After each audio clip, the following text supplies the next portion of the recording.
வணக்கம். மந்த்ரா டிவி அன்பர்களுக்கு என் அன்பான வணக்கம்.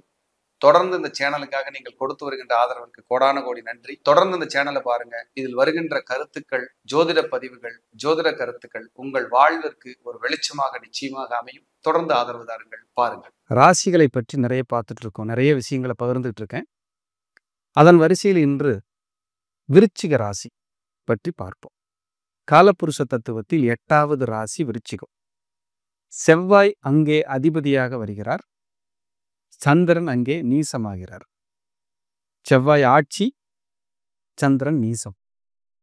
சந்திரன் தான் நான் ஏற்கனவே சொன்ன மாதிரி மனோகாரகன், வேகமாக நகருகின்ற ஒரு கிரகம். அவரே அந்த ராசியில நீசமாகிறதால முதலில் இவர்கள் பாசத்திற்கு அடிமை, ரொம்ப எமோஷனல் பீப்புள். சந்திரன் நீசமாகிறதால ஒரு சினிமா பார்த்துட்டு இருக்கும்போது ஒரு சோக காட்சி வந்தால் கூட கண்ணில் தண்ணி வந்துடும். ஒரு எமோஷ்னலாக இருப்பாங்க, அன்பை பாசமாக இருப்பாங்க. ஆனால் எந்த அளவுக்கு எமோஷ்னல், அன்பு, பாசம், அதாவது ரொம்ப யாரையாவது பார்த்தா பரிதாபப்படக்கூடிய மனசு, பாவம்பா என்ன பண்ணுவார் என்று சொல்லக்கூடிய மனசு, இதெல்லாம் இருந்தாலும் கூட ஒரு வகையில் தன்னை யாரும் டாமினேட் செய்யக்கூடாது, தனக்கு தோன்றியதை மட்டுமே நான் செய்ய வேண்டும். கோபம், பிடிவாதம், விதண்டாவாதம், கர்வம், கௌரவம், தான் நான் என்கிற எண்ணத்தோடு வாழ்கின்ற ஒரு ராசி விருச்சிகம். தேல் இல்லைங்களா, தொட்ட உடனே கொட்டிடும். அதான் இங்க இருக்கிற பெரிய டிராபேக்கே. இவர்கள் எப்படின்னா கேட்டிருந்தா கிடைச்சிருக்கும். தன்மானத்தை பார்த்து பார்த்து கேட்காமலேயே எல்லாத்தையும் இழந்து விடுகின்ற ஒரு ராசி. ஃப்ரெண்ட்ஷிப்பே அங்கே ஒன்று இங்கே ஒன்று தான் இருக்கும், பெருசாக இருக்காதுங்க. அப்படி இருந்தால் இவங்க லைஃப் லாங் ட்ராவல் பண்ண முடியாது. ஏன்னா குற்றம் சொல்லிக்கொண்டே இருக்கின்ற ஒரு ராசி. 6 மணிக்கு போட வேண்டிய லைட்டு 5:55க்கும் போடக்கூடாது, 6:05க்கும் போடக்கூடாது. ஷார்ப்பாக இருக்கணும், 6 o'clock. அப்படி இல்லைன்னா ஏன்பா இது செய்யலை, நான் சொல்லிட்டு போய் எவ்வளோ நேரம் ஆச்சு, நான் எத்தனை மணிக்கு உன்னை பண்ண சொன்னேன், இந்த மாதிரி இவர்கள் கேள்வி கேட்டு மற்றவர்களை ஒரு ஆளுமை செய்கின்ற ஒரு ராசியாக இவர்கள் இருப்பார்கள். ஆனால் அன்பு, பாசம், அக்கறை, அடுத்தவர்களுக்கு உதவுகின்ற ஒரு அற்புதமான நலன் இவர்களிடம் மிகுதி. பெரிய நெகட்டிவ் என்ன தெரியுங்களா, இஷ்டம் இருந்தா வா, இல்லைன்னா போயிட்டே இரு, எனக்கு யாரை பற்றியும் கவலை இல்லை. இதுதான் இவங்ககிட்ட இருக்கிற மிகப்பெரிய ஒரு நெகட்டிவ்.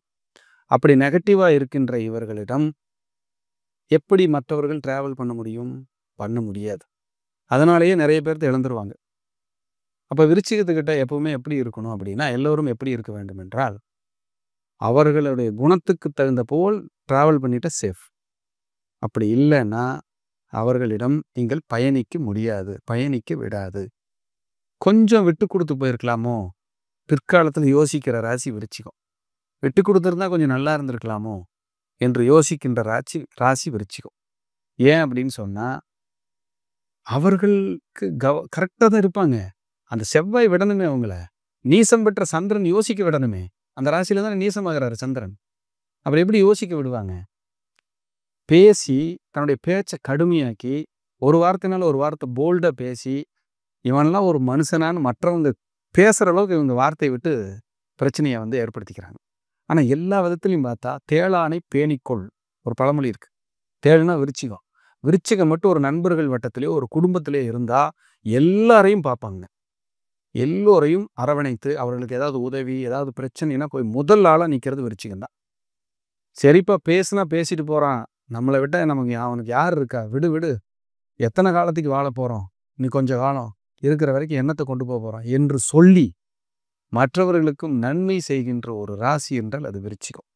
அந்த விருச்சிகத்தை தேளானை பேணிக்குள் என்று ஏற்கனவே சொன்னது போல் அந்த விருச்சிகத்தை அருகிலே வைத்து கொண்டால் நல்ல ஒரு வெற்றி இருக்கும். என்ன மைனஸ் அப்படின்னா, அவர்களுடைய குணத்தோடு அவர்களுடைய குணத்தை ஒத்து நீங்கள் அவர்களுடன் பயணிக்க வேண்டும். அதுதான். ஒரு சிம்ம லக்னம் போய் பயணிக்குமா, இல்லை சிம்ம ராசி பயணிக்குமா? பயணிக்காது. ஏய் நானே பெரிய சூனாப்பான, நீ என்கிட்ட என்ன சொல்ற என்று இருவருக்கும் ஒரு ஒரு போராட்டம் நடந்து அதை பயணிக்க முடியாத அளவுக்கு கிரகம் செய்துவிடும். எனவே இவர்களிடம் அவசரமும் பிடிவாதமும் ஒரு போர்க்குணமும் இல்லாமல் இருந்தால் இவர்கள் நிச்சயமாக அடுத்த நிலைக்கு சென்று ஒரு நல்ல வாழ்க்கை இவர்களால் வாழ முடியும். ஒரே ஒரு பரிகாரம் தான், பெரிய பரிகாரம் இல்ல. விட்டு குடுத்துறணும். யோசிக்கணும். வார்த்தைகளால் கொல்வதை விட்டுவிட வேண்டும். நிறுத்திவிடும். ஏன்னா மனசுல பட்டத தெளிவா துப்பாக்கியில சுடுற மாரி சுட்டுறீங்களே.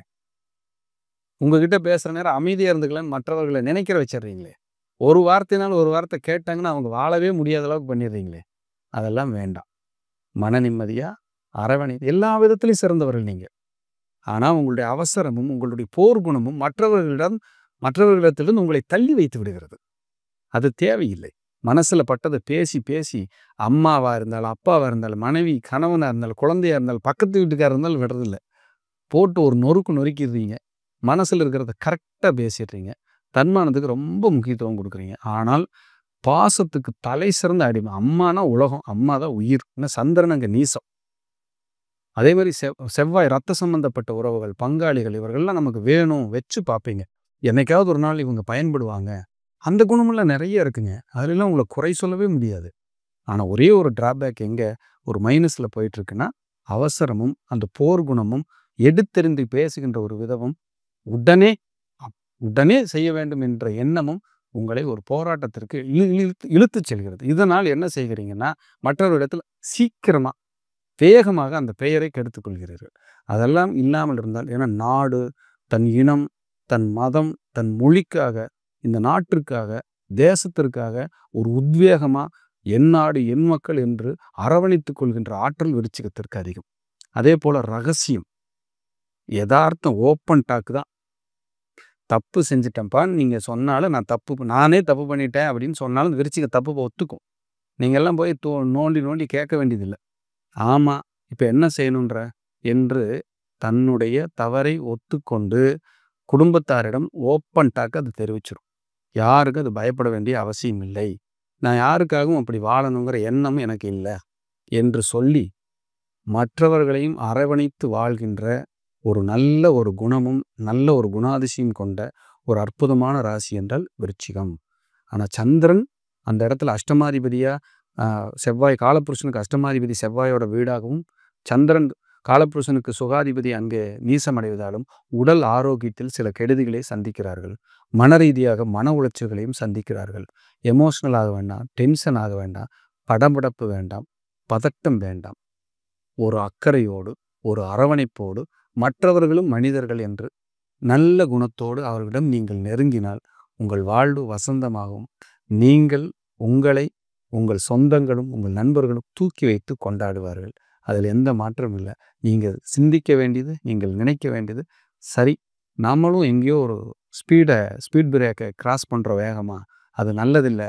அமைதியாக, பொறுமையாக, நிதானமாக ஒரு 20 கிலோமீட்டர் வேகத்தில் போனால் தான் ஒரு டிவைடரையும் ஸ்பீட் பிரேக்கையும் நம்மளும் கடந்து நல்லபடியாக வாழ்க்கையில் நகர முடியும் என்ற உணர்வை உங்களுக்குள்ளே ஏற்படுத்தி கொண்டு வாழ்ந்தால் நிச்சயம் இந்த பிரபஞ்சத்தில் நீங்களும் தலை சிறந்த வெற்றியாளர்களே என்று சொல்லி மீண்டும் ஒரு நல்ல பதிவிலே சந்திக்கிறேன்.